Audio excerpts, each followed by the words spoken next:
So working with percents, we get into actual applying some of the percent language in the problem.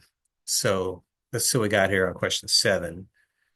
So identify the given missing elements as R, which is the rate, which is actually our rate of interest, which is usually denoted as a percent or a decimal.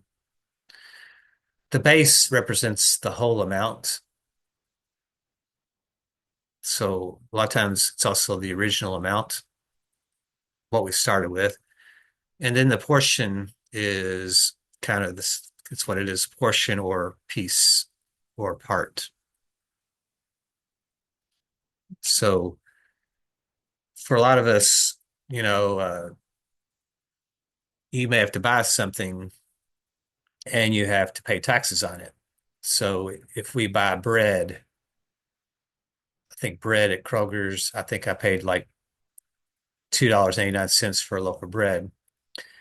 That would be like the base amount. The sales tax in Kentucky would be 6%. So 6 cents or 6% or 0.06. So 6%, it's the same thing as 6 cents per dollar. So for every dollar, we have to pay 6 cents tax. So notice that $2 means we have to pay 12 cents. And then 89 cents means we have to pay almost another 6 cents. So there's almost like 18 cents of tax on this loaf of bread. So the tax, what I can do is if I multiply the tax rate times the base amount, that'll actually give us how many 6 cents we need. So we need to pay this 6 cents 2.89 times. So if I do 0.06 times this 2.89, that'll give me this tax, which if we round to the nearest penny, would be like 0.17 cents. So, or 17 hundredths of a dollar if we write it using dollar notation. So again, in our problem, the the base is our original amount, what we're starting with. The R is going to be our tax rate, and then the portion is going to be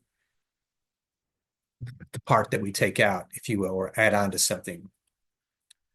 So what is the value of R? So let's see what our question is. So 44% of 40 is what number? So notice that the 44% is our tax rate. So that would be what's missing. The 40 would be the base amount. What we don't know would be the portion of that.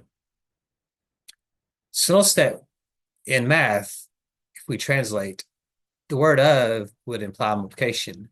So this really means 44% times 40 is going to equal the portion or the part, if you will, what's left over or what we're taking.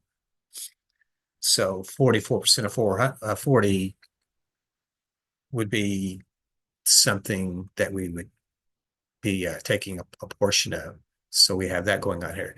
But it doesn't necessarily solve it. It just asks us to identify the R, which is the rate of interest, which is the percent.